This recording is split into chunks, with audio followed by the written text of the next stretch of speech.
Hello, everyone. Welcome to this month's session of Adulting 101. I'm Miss Gabi from the Hedberg Public Library, and thanks for joining me virtually today. This month, we are recognizing National Mental Health Awareness Month, which is recognized and sponsored by the National Alliance of Mental Illness, or NAMI, N-A-M-I, and you can find a lot of resources about mental health, resources supporting and ending the stigma on nami.org. So I would invite you to check them out later after we're done here today. I do want to let you know that I am not a mental health professional.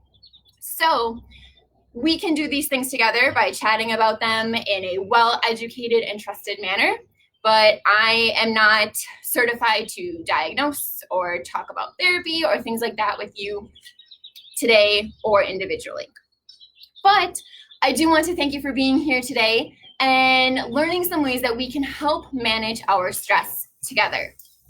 So I do want to let you know that I am outside today. I decided to take advantage of this beautiful day we are having. So I'm outside on my back porch, but that also means that there is some extra noise happening.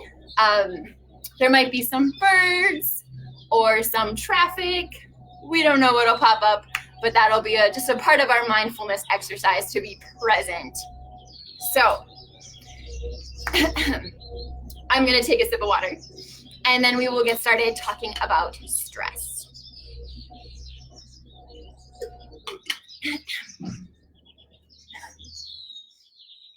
So I thought this would be a good time to talk about it because we are recognizing National Mental Health Awareness Month, but also that this is kind of a difficult time for a lot of people. And you might be experiencing some extra stress right now because you're not in your normal routine. Maybe you can't see your friends or talk to your counselor, if that's a part of your normal self-care routine. So we're going to talk about some ways to deal with some of the stress we're experiencing now and always. So the first thing to do is to identify your stress. Experiencing stress is universal. Everyone has it in some manner or another and by some cause or another. So the first thing you need to do is identify what stress feels like for you. So while it's a universal understanding that everybody has stress, everybody experiences it differently. So one of the best things you can start with is identifying, so using describing words, maybe you're drawing, whatever is a good outlet for you, what stress feels like for you mentally, emotionally, and physically. So maybe you're feeling sad or angry, or maybe you have your chest gets really tight, or you have a stomach ache if you're feeling stressed, or maybe you're thinking that you have so much to do and your mind is racing. Those are all different ways that your stress can be felt mentally, physically, and emotionally. So it's important to know what stress feels like for you so that you can know how to treat it when you're experiencing it. So our body sends up red flags of like, hey, you're stressed out. It lets you know that things aren't going so well. And that's your cue to practice some tips on how to manage it. So the next part is to identify your stressors. So the things that are causing you stress. And again, those are different for everybody. It might be something with your work, with your school, with your friends, your family, your relationships of any kind. It might be your own personal attitude towards yourself. It might be some social issues or global issues like we're having now. So you need to know what is causing you stress in your life. Then you need to look at those stressors once you've identified them and think about what can you change or eliminate from your life entirely. So an example is if you are really stressed out about your job or your work environment, is there something in your work that you can change?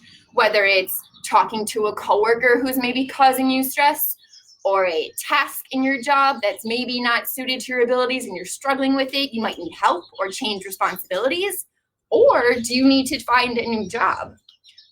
So those are all options, of what you can change to eliminate or at least relieve some of that stress. So there are also times when stress is helpful to us and when it is harmful to us. So if we think way back to like caveman times, stress would be when we encountered a saber-toothed tiger. Stress kept us alert and ready so we could stay alive. So that would be a helpful form of stress. Sorry, there's a mosquito. So helpful stress today is stress that makes us study really hard for a test, practice really hard for your sports or your game, be on your best performance for your job interview, things like that. That can be a good form of stress. But stress is harmful to us when we are so overwhelmed by it that we can no longer act. So if you are so stressed by your schoolwork that you put off studying or you don't take the test at all because you're so stressed about it, that is definitely a harmful time of stress. And stress is much more than mental. Stress has physical effects on our body as well, and it can contribute to heart conditions, larger mental health conditions rather than just being stressed, and a lot more. So today we're going to talk about some tips that you can practice to relieve some of that stress. It's going to be hard work on your part to practice these tips. That's why we tend to call it a mindfulness practice. We're going to talk a lot about mindfulness today. And it's going to be some self-reflecting work on what you can do and change and making those changes. So you need to know the tips, practice, and follow through on those. And that's all up to you. So I have some notes here so we talk about everything really well. Whoop, it's blown away.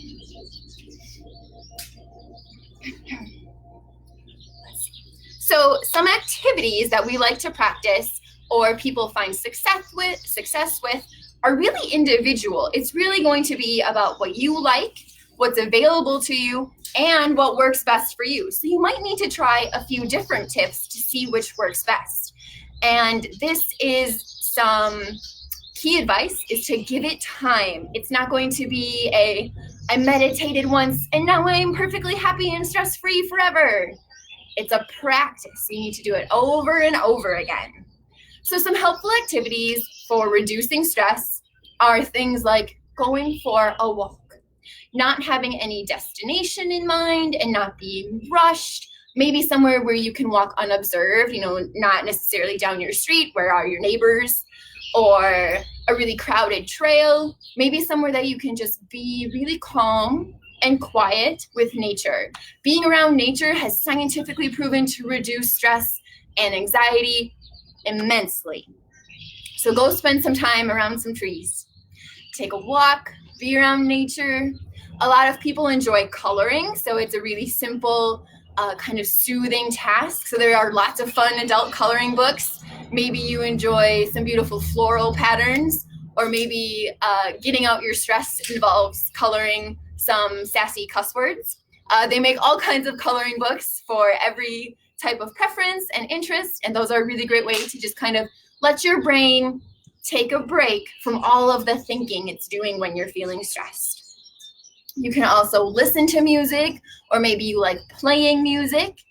Doing something with your hands is a great way to relieve stress, having a task to focus on when we're doing rather than thinking. So again, there are lots of great options out there, but it's all going to be about what works best for you. So the thing I want to talk about most today is mindfulness. Mindfulness is noticing your thoughts, feelings, and physical sensations in the present moment. So not worrying about what happened 5 minutes ago, yesterday, last week, or that one time when you were in 4th grade, right? And we're also not thinking about, okay, I have to go and get my groceries tomorrow. What am I going to do next week? What am I going to do in 3 years, right? We're just being right here, right now. So we are going to start with a few practices that you can use to practice mindfulness, strategies to practice mindfulness. We'll go with that. So one of the first things that I like to do is to use your 5 senses, right? Because everybody, you've got that with you all the time. So some people like to journal this, to write it all down. Sometimes you just want to think about it and take mental note of it. Sometimes you say it out loud, whatever works best for you, that whole individual best practice. So start with a place to sit, okay? So make sure you're seated comfortably, and you're going to start with any one of your 5 senses. So we'll start with sight. So name 3 things that you can see right now. So right now I can see the pond, the trees, and there are some birds over by our bird feeders. Now I'm going to name 3 things that I can hear. Something is walking through the brush. There are some twigs snapping. There are birds chirping. Oh, and if I listen carefully, I can hear cars all the way at the road over that way. Now I'm going to name 3 things I can feel. So I can feel the breeze. There's a good little breeze today. But also the sunshine. The sun is shining on my toes, so that feels nice and warm. And I think I just felt a mosquito. All of these things, we're just taking aware of what is happening around us right now. I'll name 3 things that I'm touching, so I can feel that my yoga pants are really nice and smooth. Yep. Oh, I did the feel. Yeah, we did that. So we'll move on to the next one. It's okay. When you're really in that moment, you can just keep going. If that helps you focus on what you're feeling and experiencing, rather than letting your mind drift, right? About like, what am I going to say next? I was just caught in experiencing those sensations around me right now. So you can do that with your 5 senses. The taste one might be a little hard if you're just sitting and relaxing somewhere, but maybe you have some nice cool water. You can take a sip of that, or you can practice your 5 senses when you're cooking. That's a really good way to do mindful cooking. What are you smelling? You know, the spices that you're using. Is there steam happening? You know, when you take the lid off of the pot, does steam come up? So things like that. So you can do your 5 senses mindfulness at any time. And it doesn't take long, right? It took only a little bit of time to just focus on what I'm seeing, hearing, smelling. I have a little bit of allergies going on, so I'm not smelling a whole lot right now. Feeling and tasting. Another strategy that you can use in mindfulness is a lot of breathing exercises. So you will find a ton of different breathing exercises available when practicing mindfulness. You can do good belly breaths, so making sure that you're using your whole diaphragm to take good, deep, full breaths by putting your hands on your belly and being sure that that's what's rising and falling. So if you put a hand on your belly and a hand on your chest and take a good, deep breath in through your nose and out through your nose, you want it to be your belly that is rising and falling gently. And that's how you know you're getting a good, full breath. So then there are 2 strategies that I like to use when practicing breathing. Like I said, there are lots, and you need to find which one works best for you. But the 2 I'm going to share with you today, one of them is the count of 4, and the other is the 4, 6, 8 breathing. So when we do the count of 4, I'm going to get a little comfy here. The breeze is picking up. So I like to find a good seated position. I typically rest my hands just on my thighs or on my knees, but you can hold them here or even in your lap, however you would like. And what you're going to do is you're going to breathe in for the count of 4. And while you count in your head, you're going to touch your thumb to each finger. So we're going to breathe in and 1, 2, 3, 4, and breathe out 1, 2, 3, 4. So let's practice that together, all right? If your mind wanders, which it does, that's what your brain is supposed to do. It has thoughts. You can't just turn it off. Just bring your focus back to breathing and touching your fingers. So we're going to do that together. Breathe in. And breathe out. I think you can see my hands. Yeah.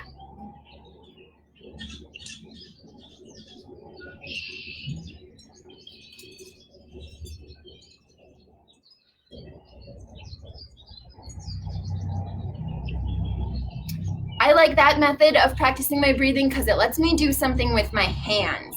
If you're a person who might use like a fidget, or you can't seem to sit still because you're always tapping or playing with something, This is a really good one to be able to focus on your breathing, but also use your hands. Keep your hands busy. Another one is, we use it a lot of time in yoga practices, is our 4, 6, and 8 breath. And this one can be a little complicated if you're new to it. So it takes muscle to build up your lung capacity. So sometimes starting this breathing technique can be a little bit of a challenge.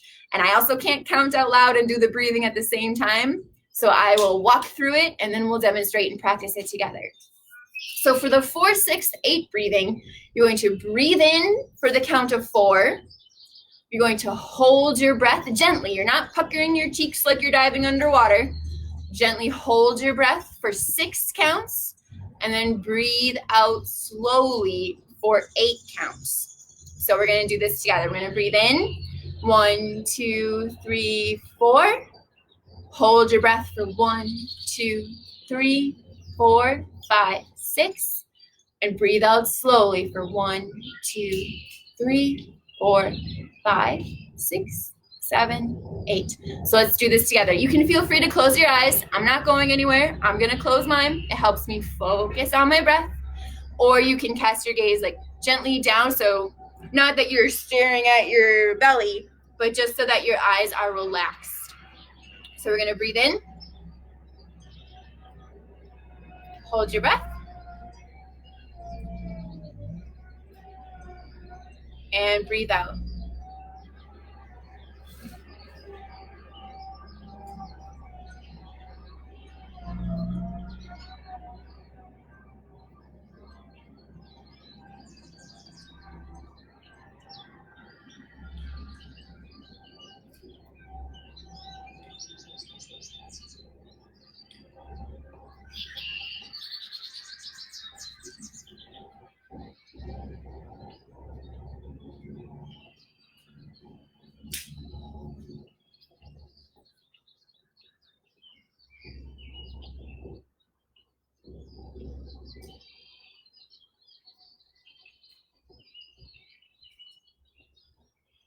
Very good. Thanks for joining me in doing that. I know it can feel a little silly at first, but it is really great practice. When you're doing those really deep, controlled breaths, you'll notice that your heart rate slows down, that your body feels calmer. Maybe you're not holding as much tension in your shoulders or in your back or in your jaw as you were before. That is super important. Let's all do that together. A very common thing when feeling stress is to clench your jaw. You might not even realize that you're doing it. So everybody just open, unclench your jaw. And you can even give yourself a little jaw massage there. Just relax some of that tension. Otherwise, you can have things like TMJ where it gets really tight, and that can cause all sorts of headaches and other pain. So you can give yourself a jaw massage any day you would like. That's a good relaxing thing. I definitely clench my jaw when I'm feeling stressed. All right. So the next thing I want to do is I want to give you an experience of a very gentle guided meditation. So I have a very hard time meditating in silence. So if you're like me, maybe you need to be outside. I have some wind chimes. Maybe you can hear those too. There are birds outside, so there's enough noise so I know that I'm not alone. I don't feel so kind of stiff when I can hear other things. Maybe you turn on gentle music, things that don't have words and have a very soothing beat. Or you can listen to a guided meditation. So a meditation is just a small moment to let your thoughts kind of be. You're not analyzing them. You're not obsessing over your thoughts. And you're also not turning off your brain. If you turn off your brain, we're going to have a lot of other problems and we'll call you an ambulance, okay? People often say, and the first misconception is, I don't know how to make my thoughts stop. You're not trying to make them stop. That's not going to happen. It's just to be removed from your thoughts so that we're not deep in them. So you can do a guided meditation, which is someone who's kind of narrating and gently guiding what you should or shouldn't be thinking about. Just that kind of reminder to let your thoughts go. So I'm going to read. It's a little bit of a description of what meditating and mindfulness is, but it's also a good way to visualize how to start your own meditation. So if you would like, you can find a comfortable seated position. So let's talk about that first. A good seated position for meditating is anything that is comfortable to you. You want to be sitting up tall just so that you're in a good posture ergonomically, but it also shouldn't be a position that causes you any pain. If you have knee or hip pain, find something that works well for you. It's best to be seated on the ground or the floor so that you're nice and solid. I am sitting on a bolster. I'll lift up a little. It's kind of like a giant, really thick, firm yoga pillow, essentially, because that helps bring my hips above my knees, and that feels good for me. You shouldn't be too straight up where you're arching your back and now you have shoulder tension, and you shouldn't be slumped over so that your back hurts. So find a good position that's comfortable for you. You want to be aware but comfortable. You can also do this laying down. A lot of people meditate laying down. I have the problem of falling asleep when I meditate while laying down, so we'll try to avoid that because there's a difference between sleeping and meditating. So today we're meditating, just a little. So be in a comfortable seated position. You can put your hands, you can rest them on your thighs, you can fold them in your lap, whatever is best for you. And you can close your eyes if you would like. You can see me, but I can't see you, so don't worry about that. And I'm just going to read a small introduction and visualization of what a mindful moment can look like in your brain. So have a nice good breath in. Close your eyes and just listen to me. The point of meditation is not to stop your thoughts, but to change your relationship to them. Think of your mind like a river. It is constantly flowing with thoughts. And the river changes. Sometimes it rushes fast and there are waves. Sometimes it is very still and it is quiet. When you meditate, you are trying to get out of the river, not to turn it off or get away from it to the desert, just not to be drowning in the middle. Think of yourself on the bank of the river. You can watch your thoughts and notice them as they go by. You do not need to catch your thoughts like fish, to analyze them, or think about them, or obsess over them. Just let your thoughts keep flowing down the river. If you find yourself stuck on a thought, try to acknowledge it. Tell yourself, I am thinking, and then let it go. If you find yourself experiencing a particular emotion, acknowledge it by telling yourself, I am feeling, and then let it go. Sitting still might be a challenge for you.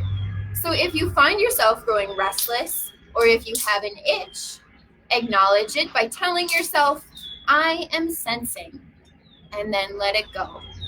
Let it carry down the river, far out of sight, and the river keeps rushing by.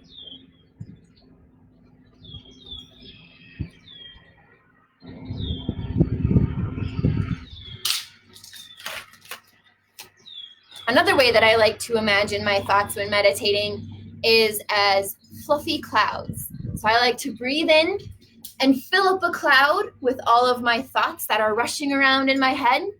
And when I breathe out, I am sending a gust of wind to let that cloud float away into the sky. It's still there, but I don't need to worry about it. On my next breath, I fill up that cloud with my next thoughts. And when I exhale, I am sending the wind to float that cloud away. You can use your own analogy, whatever works best for you. Some people just like to count. Some people just like to focus on their breath, if that's a good way to let your thoughts kind of release and let go. Whatever works best for you is the entire point of mindfulness and meditation. So next, I want to tell you, we did that one, about a couple of resources that I like to use when I'm feeling stressed or when I like to practice mindfulness. So there are a lot of amazing books and audiobooks about what meditation and mindfulness is, how you can practice and improve at it. And there are a lot of guided meditation audios right now available on Hoopla, which I'm sure you've heard a lot about. Hoopla is our digital streaming service that you can use, especially right now while the library is physically closed. So if you log into Hoopla, you can search for either mental health or meditation, and there will be a lot of resources that come up. Later today, I'll be sharing a few that I have found on there, I've read through and liked and would recommend if you were looking for a place to start.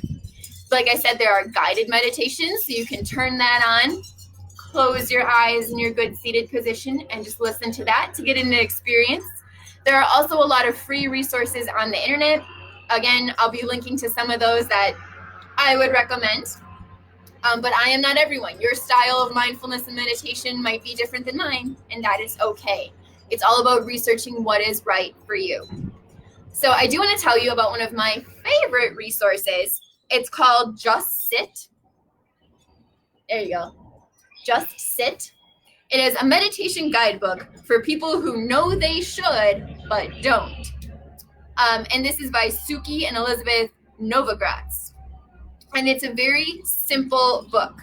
It has illustrations and breathing exercises and meditation exercises, a lot of infographics, which always are relaxing for me.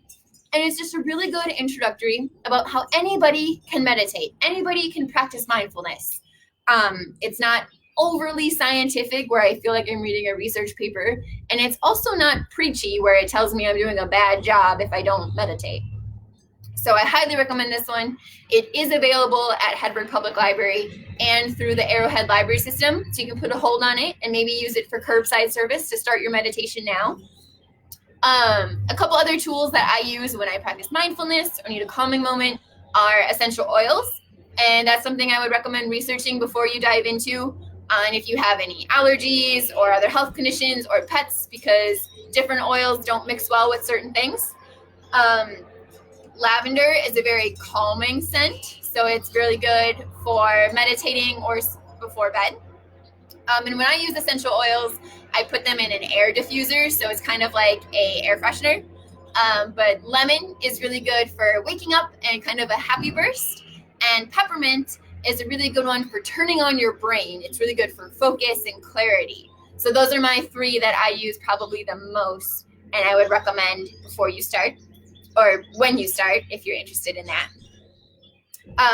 So a couple of the other resources I want to share. So first of all is Hoopla. Lots of awesome things on there right now. The other ones are actually some apps that you can load onto your phone or tablet. And I have a list of those.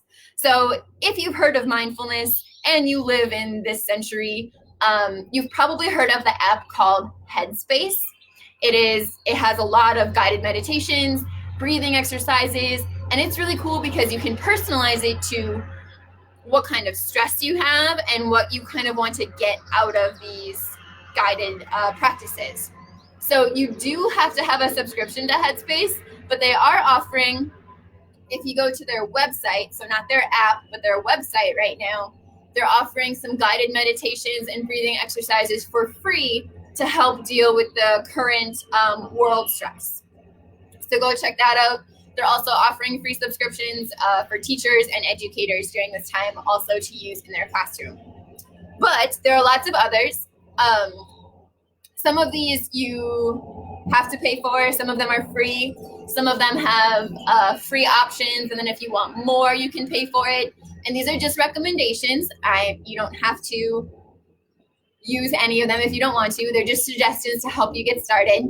And I'll be sure to post all of these resources in the comments of this video so that you can go back and look them up later if you'd like. But some of the ones that I have used or experienced before are Calm. It's just called Calm. Insight Timer. Stop, Breathe, Think. Simple Habit, and Aura. So I did some experimenting with a lot of these, and they all have similar features. They have guided breathing exercises, so visuals of like breathing in and breathing out, so you can focus on that. A lot of them have guided meditations or timers, so that you set a timer and it makes chime noises when you're done meditating, or it has nice calming sound effects that you can play during that time. So play around with those, experience what works best for you. A yogi that I really enjoy is Yoga with Adriene. And again, none of this is sponsored or advertisement. These are things that I have found and experienced, and I want to share with you as excellent resources from your librarian friend to you. So Yoga with Adriene she has videos on Amazon Prime, but she also has a YouTube channel, and there are lots of videos for free that you can watch there. Some she does guided meditations, others she does gentle yoga sequences, and you can kind of pick and customize how long, how intense, if there is a certain mood or body part that you want to give extra attention to through practice. She probably has a video for it, so she's really great. And her puppy is in a lot of her videos, so that's always really nice too. And let's see. I think those are the big resources that I wanted to tell you about. But my best recommendation is to go out there, see what's available, and find what works best for you. And remember that it is a practice, and if you miss a day, or maybe you haven't had the time or energy, it's never too late to start again. You can do it for as little as 10 breaths, 10 good deep breaths in and out, or 5 minutes, or maybe 2 minutes, and build from there. So I hope that these help you out, especially during this stressful time, and for always. Even if you're not stressed, you can still practice these to improve your physical, mental, and emotional health, and your general well-being.